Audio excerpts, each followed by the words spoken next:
वो जो फोटोग्राफी के बारे में आपने इथरिक बॉडी बताया, तो वो इथरिक बॉडी जो रहती है उसका अपने अपनी टर्मिनोलॉजी में भी कुछ नाम है? जो योगा का साइंस है वो फिजिकल, एस्ट्रल, मेंटल की बात करते हैं, पर जब हम साधना में उतरते हैं तो पहले एस्ट्रल का अनुभव नहीं होता है, पहले इथरिक का अनुभव होता है। इसलिए इथरिक का महत्व बहुत है। जब हम कॉन्शियस स्लीप में जाते हैं तो रिलैक्स होके होके होके एक पहले कुछ फीलिंग आएगी, कुछ चीज़ों का एक अनुभव होगा, वो इथरिक का आता है। एस्ट्रल का तो बहुत बाद में आता है या नहीं भी आता, पर इथरिक बॉडी का आपको आ सकता है।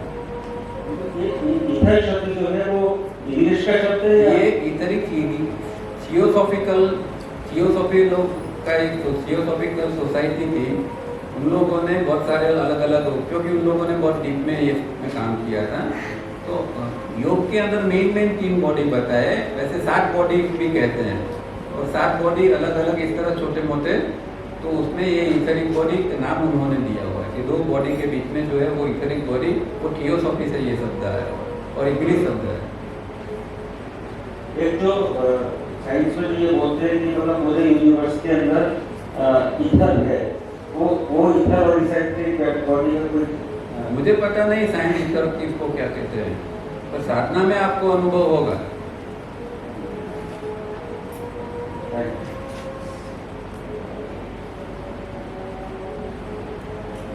तो किसी का वो अनुभव करके फिर क्या उससे, सपोज हम अपना बॉडी देख सकते थे, दूसरे का भी देख सकते हैं।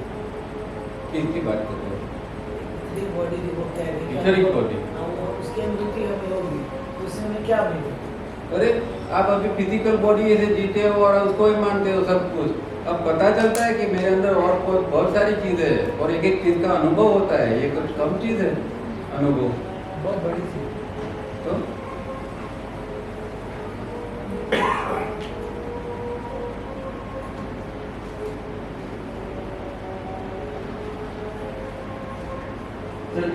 ओजस और तेजस शब्द है वो क्या डिनोट करते हैं कि ओजस, तेजस, वर्चस? आयुर्वेद के अंदर 7 धातु बताई है, इसको धातु कहते हैं। जो हमारा पूरा जो शरीर है और उसके साथ में जो पूरा है, तो वो रस, रक्त, मांस, मेद, अस्थि, मज्जा, लास्ट में वीर्य। वीर्य मतलब सेक्स एनर्जी। सेक्स एनर्जी के ऊपर जब काम करते हैं और उसको ट्रांसफॉर्म करते हैं तो जो नई एनर्जी बनती है उसको ओजस, और उसको इसके आगे जो निकलता है वो तेजस। तो जो ब्रह्मचारी, रियल ब्रह्मचारी है, उसका एक तेजस्वी बॉडी होता है, तेजस, क्योंकि उसने वो वीर्य शक्ति का ट्रांसफॉर्म कर दिया, तो ओजस बनता है ओजस्वी, हम कहते हैं ना, तो व्यक्ति ओजस्वी है और एक तेजस्वी है। तो ये शक्ति, सेक्स एनर्जी है, उसका ट्रांसफॉर्मेशन ये लास्ट इसके अंदर ये होता है, वो ओजस और तेजस। सर्टेन फूड्स खाने से भी ओजस बढ़ सकता है? सेक्स एनर्जी का ट्रांसफॉर्मेशन साधना से कर रहा है, वो ओजस अलग बात, वो अलग बात। આપણે આ ત્રીજી એક્સરસાઇઝ અને ગોલ્ડ નગેટ એ સેક્સ એનર્જીને ટ્રાન્સફર કરવામાં વધારે મદદરૂપ થઈ શકે છે? ट्रांसफॉर्म तो वो अगली बात है, उसकी शुद्धि होती है, सेक्स एनर्जी की शुद्धि गोल्ड नगेट और थर्ड एक्सरसाइज हेल्प करती है शुद्धि की।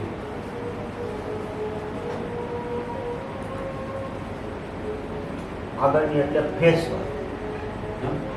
ફેસ 1, 2, 3 માં સેક્સ એનર્જીનું ટ્રાન્સફોર્મેશન બહુ લાંબી પ્રક્રિયા છે, લાંબા સમય સુધી ચાલે, અને સેક્સ સબ્લિમેશન કहा जाता है, સબ્લાઇમ।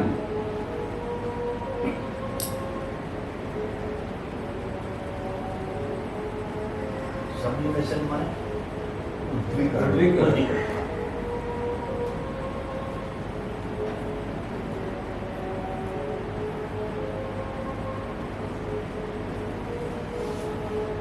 सर हमारा 1 सेकंड में जो इम्पल्सिस आते हैं 120 या समथिंग आपने जो बताया था उस दिन फर्स्ट डे, फिर वो ब्रेन प्रोसेस करता है, फिर हम उस पर रिएक्ट करते हैं।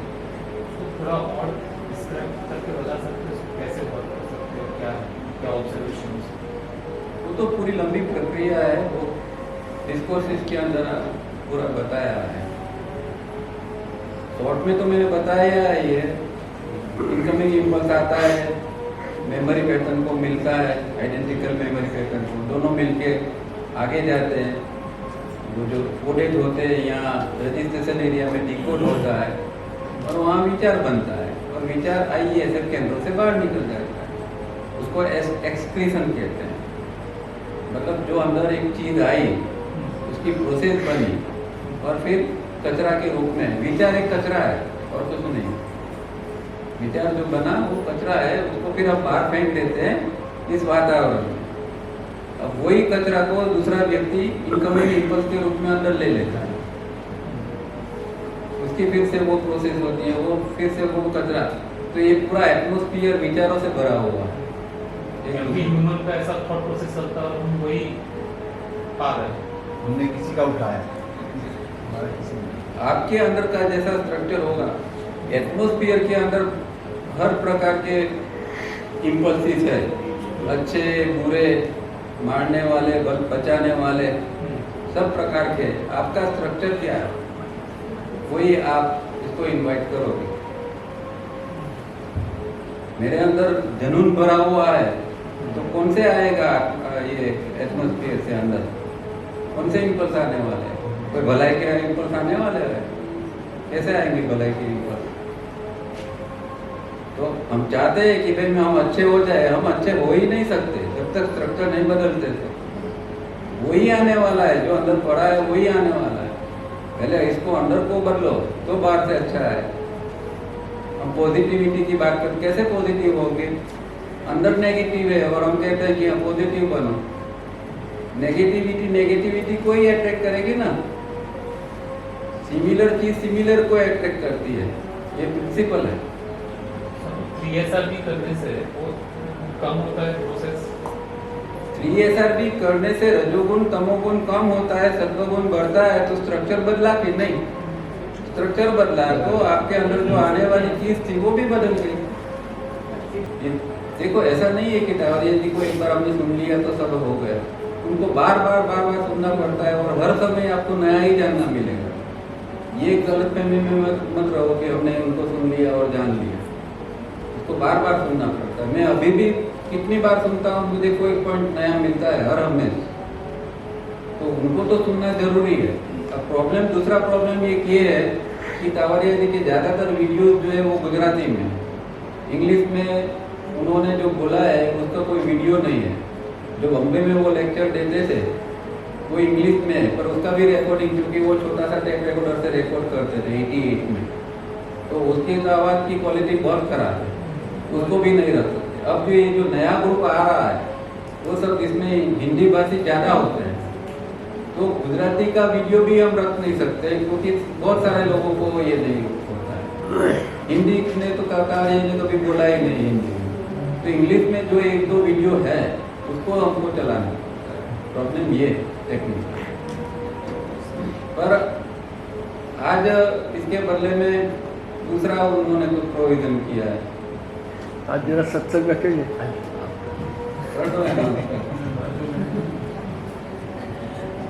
नहीं, उसमें भी कल ऐसा था, वो जो हर्षुख भाई बोल रहे थे तो मैं वो भी बताता हूँ कि आपने बताया ऐसा कि एक टावर आप मैं ही बोलना चाहिए।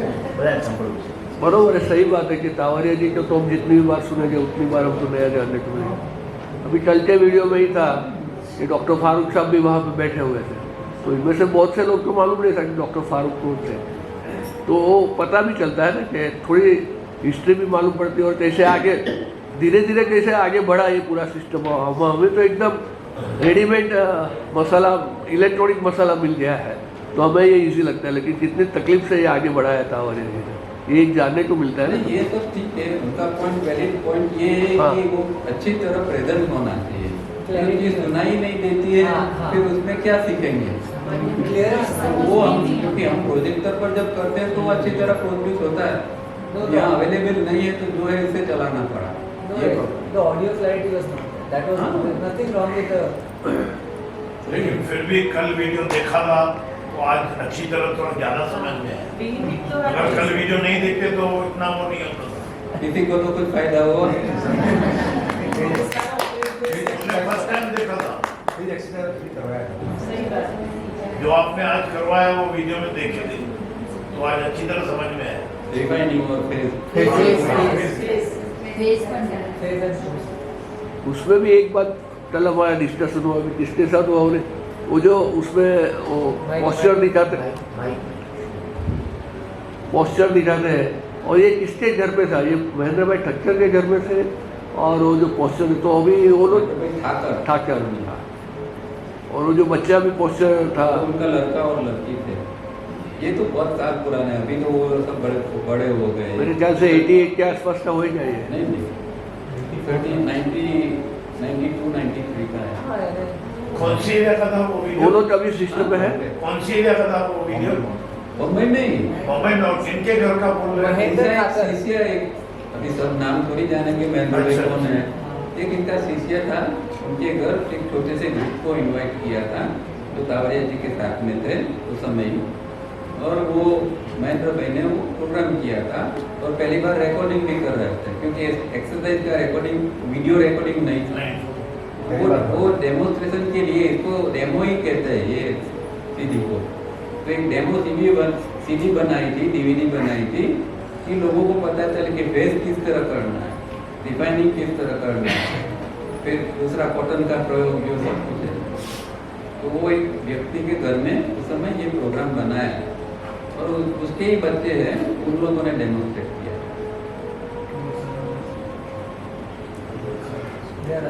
They are still alive, no idea. उनको बच्चे लोग बच्चे तो क्या ले होंगे ना, they are anywhere in connection. उसके फादर जिंदा है तो बच्चे का रॉन्ग क्वेश्चन। एक बार तो सर आपने वहाँ सेशन किया था, स्लाइड्स वो बहुत क्लियर थे। सो डायग्राम को हरिद्वार सिविल में आपने दिखाया था प्रोजेक्टर।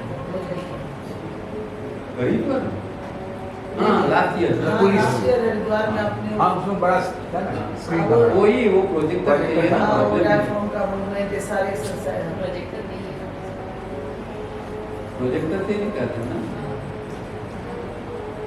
कायवरम में भी क्यों उमा भी सर ने अच्छा दिखाया ही था ना, कायवरम में आप थे ना।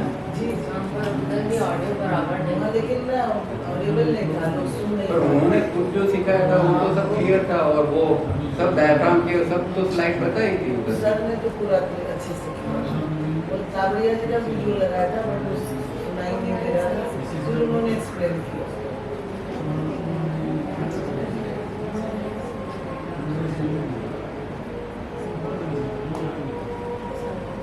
एक्चुअली लोग देखते नहीं ना सर, यूट्यूब पे रहता है 2 मिनट देखा तो छोड़ देते हैं पूरा।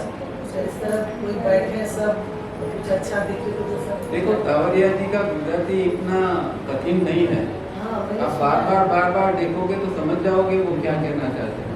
थोड़ी एक हैबिट डालो कि जब भी टाइम मिलता है तो 5-10 मिनट भी सुनो उनको। यूट्यूब पर सब अवेलेबल है और समझने का प्रयत्न करो तो समझ में आ जाएगा, इतना डिफिकल्ट नहीं है। क्योंकि कई लोग मुझे ईमेल से ये कहते हैं जो जिसको बिल्कुल गुजराती नहीं आती है, वो लोग कहते हैं कि तावड़िया जी जो बोलते हैं हम समझ जाते हैं। सर ये जो इनकी जो alpha waves, beta waves, gamma waves, इनके बारे में बोलता है तो हमारे जो पद्धति की है उसमें भी शायद की कुछ रेफरेंसेस हैं किसी टाइप की तरंगों के। मुझे याद नहीं है पर्पज में ऐसा डायरेक्ट लिखा है, पर ये सारी चीजें जो है वो फिर से साधना का ही बात है। जैसे कि अभी हम बैठे और जो विचार चल रहा है वो पीता होता है, ठीक है। तो अभी ऐसे एक इंस्ट्रूमेंट भी बने हैं जिसको बीटा ब्लॉकर कहते हैं। मतलब जो बहुत विचार आते हैं उसको कम करने के लिए गले में उसको पहन लो माला की तरह, तो वो बीटा ब्लॉकर आता है। वो फॉरेन में कुछ लोग बनाते हैं। अब आप जब ध्यान में जाते हो तो पहला पड़ाव आता है, वो जो होता है वो अल्फा का है, जिसके अंदर आपके विचार अभी बहुत सारे धीरे धीरे करके कम हो जाते हैं। इसको ईजी से वगैरह से उसको मेजर किया जाता है कि आपके कितने विचार कम हुए। गीता में भी आप वो उसका एक ये आता है, हाँ, उसका ये साइन आती है और उसको पेपर के ऊपर पूरा ग्राफ दिया जाता है, तो वो ग्राफ से पता चलता है कि आपका वेव से कि कैसा आपका अभी विचार चल रहा है। तो उसकी एक पर्टिकुलर टाइप की पैटर्न होती है, तो ऐसे ऐसे होती है, फिर नीचे जाती है ज़्यादा, तो वो बीटा का अलग होता है, अल्फा का अलग होता है, फिर थीटा डेल्टा वगैरह का अलग अलग होता है। तो उससे अभी वो व्यक्ति की ब्रेन की स्थिति क्या है उसका पता लग सकता है। तो ये साधना का लिए एक अच्छी चीज़ है, उपयोगी है, क्योंकि उसमें कोई व्यक्ति अगर कुछ ढोंग करता है तो वो पकड़ा जाता है। कोई कहता है कि मैं तो मेडिटेशन में ये जाता हूँ, ये करता हूँ, तो उसका जब ये लेते हैं तो पता चलता है कि वो मेडिटेशन में कहाँ तक जाते हैं।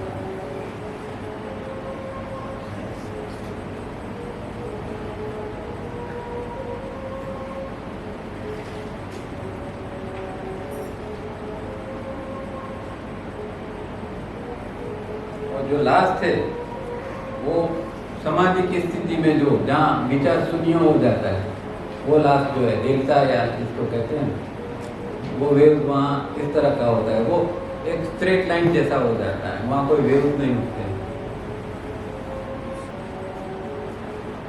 देखो आप कोई जो निश्चित टेक्निक को फॉलो करते हैं तो थोड़ा हमेशा मन शांत बनता है, और जो मन शांत बनता है उसको लोगों ने नाम दे दिया ध्यान। अब ध्यान तो बच्चों को भी कहते हैं भाई ध्यान से तू पढ़, तो ध्यान तो हर जगह सब जगह का यूज होता है। तो जब कोई अंदर थोड़ा जाता है, थोड़ा शांत होता है, बोलता है हम ध्यान करते हैं, पर जो पतंजलि ध्यान बोलते हैं वो बिल्कुल अलग थी। ये ध्यान का सामान्य अर्थ दिमाग को थोड़ा शांत करना, इतना ही समझना है। वो लोग ध्यान में जाते हैं, शिविर में जाते हैं, तो थोड़ा एक अनुभव होता है, थोड़ा दिमाग बहुत चलता है, तो और वो माहौल भी होता है, वहाँ खाना पीना कम देते हैं, टाइम पर देते हैं, आपको बात करनी नहीं होती है, सुबह से शाम तक ध्यान में बिताते रहते हैं, तो नेचुरली थोड़ा मन तो शांत होगा ना। उसको बोल दिया ध्यान। तो ध्यान टेक्निक अलग है और ध्यान की स्थिति अलग। पतंजलि जो बोलते हैं वो ध्यान की स्थिति है, टेक्निक नहीं। टेक्निक तो बहुत सारी अवेलेबल, हजारों टेक्निक है ध्यान की। वो टेक्निक ही होती है, टेक्निक खत्म होती है, आप खड़े हो गए, फिर से जैसे थे वैसे हो गए। आजकल डॉक्टर्स भी कहते हैं बहुत परेशान है तो मेडिटेशन के लिए। तो वही है ना कि मन को शांत करो, मेडिटेशन का मतलब। पर टेक्निक, जब आप टेक्निक से बाहर आते हो फिर क्या होता है, जैसे थे वैसे। इसीलिए 3SRB की भाई 3SRB कंटिन्यू क्यों करना है, क्योंकि हम वो पुरानी स्थिति में नहीं चले जाए। 3SRB हमें पकड़ के रखे, नीचे नहीं जाने देते।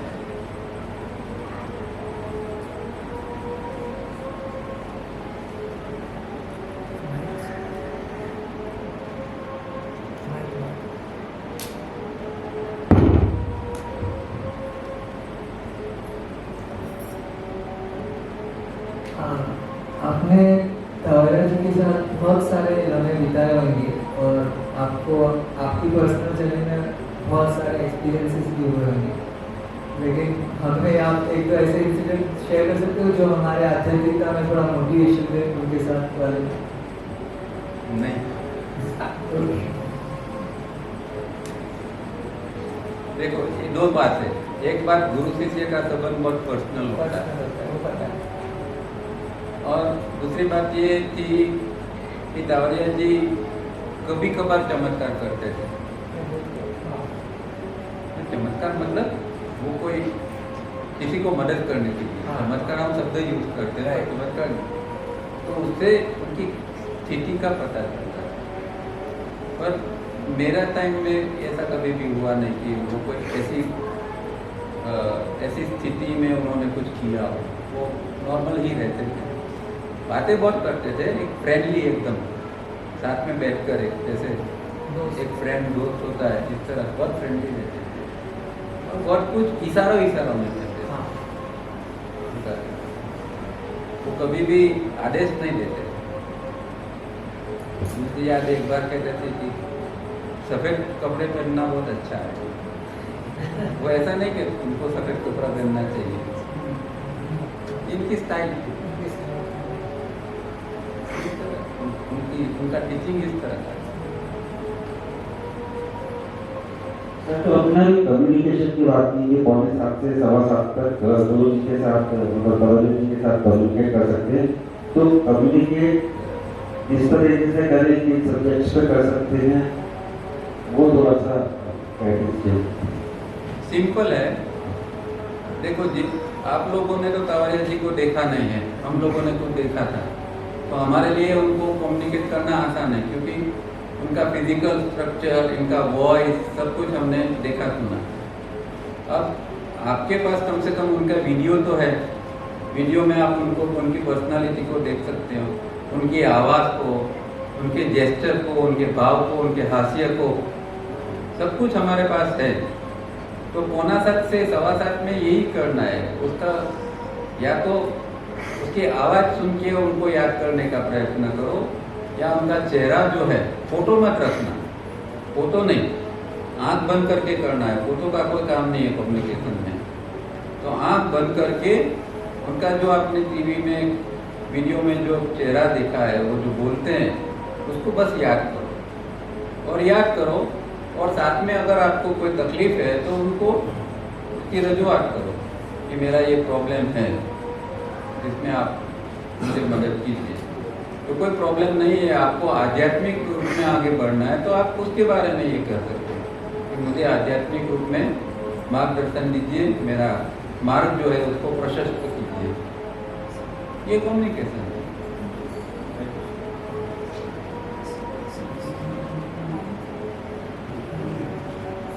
किसी को तो बिना मांगे भी मिल जाती है,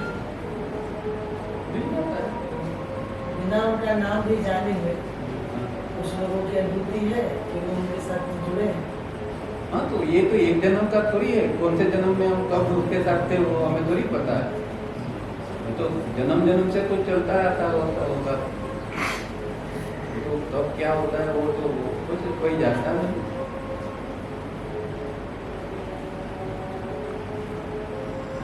कहते हैं आध्यात्मिक अनुभूति शेयर नहीं करना चाहिए। आप जो कुछ महसूस करते हैं, जो कुछ होता है अंदर जो चेंज है, वो भी नहीं करना चाहिए। नहीं करना किसी को खास आप जिस चीज से आपको फायदा हुआ है वो चीज बताओ। ये मत को मुझे ये हो गया, मुझे वो हो गया, मैं तो ध्यान में गया तो मुझे ये दिखाई दिया। ये सब जो है वो अपना ईगो का खुला हुआ है।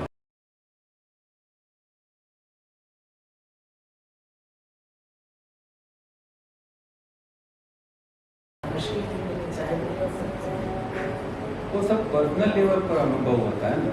आध्यात्मिक का एक अर्थ ये है कि जो परम तत्व है उसके प्रति आपका लगाव कितना बड़ा। कोई तत्व है जिसके प्रति मेरी श्रद्धा, तो वो पुख्त होती है कि नहीं, और उसका आशीर्वाद या जो मेरा जीवन है वो कोई चला रहा है, इसका महसूस होना, वो अध्यात्म है। कि कोई मैं नहीं जी रहा हूँ, मेरा जीवन कोई चला रहा है, वो अध्यात्म। उसको महसूस करना वो अध्यात्म, वो तो हम कर सकते।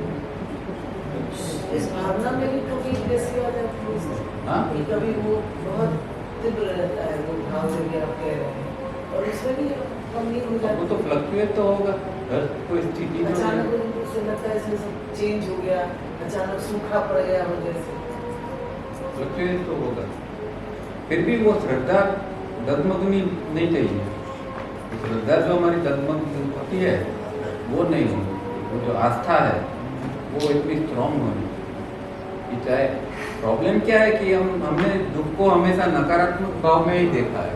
तो जब दुख आता है तो हम समझते हैं कि ये तो बहुत गलत हो गया, और उसके कारण फिर हमको लगता है कि मैं आध्यात्म से बिखर गया। वो अध्यात्म का एक भाग है दुख, वो कोई हमें नहीं बताता है, न सिखाता है। दुख को अध्यात्म का हिस्सा के रूप में लेना है कि वो मेरा जीवन में उत्कर्ष के लिए दुख आया है, इससे मेरा जीवन और ये होगा, वो हमें समझना है और इस तरह उसके साथ में दुख के साथ जीना है। दुख के साथ हम हमेशा रिएक्ट ही करते हैं, वही सिखाया गया है और वही हमारा स्वभाव है। कुछ भी अनचाहा बना तो हम तुरंत रिएक्ट करते हैं। तो दुख को हमने कभी भी जिंदगी में पॉजिटिवली लिया ही नहीं। और सब शिविर में, सब प्रवचनों में देखो, सब सुख की बात करेंगे, कोई दुख की बात नहीं करता। कि दुख की काम भी काम की चीज है, ये तावरिया जी की सिस्टम में बताया जाता है।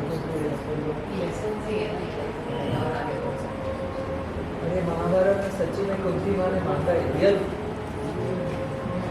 जब युद्ध खत्म हुआ और कृष्ण ने पूछा कि क्या चाहिए, तब उसने चाहिए कि दुख जो है, दुख है तो मैं आपके साथ जुड़ी हूँ। दुख आते हैं तो कर्म भी करते हैं ना, हमें दुख आते हैं तो कर्म भी हमारे करते हैं। दुख आते हैं वो रिडम्पशन के लिए आते हैं। अगर हमने रिडम्पशन कर लिया तो फट गए और रोने लगे तो बढ़ गए। हाँ जी, मेरा एक प्रश्न है कि आपने बताया कि पतंजलि ऋषि का ध्यान की बात है, वो अलग है, तो क्या है ध्यान?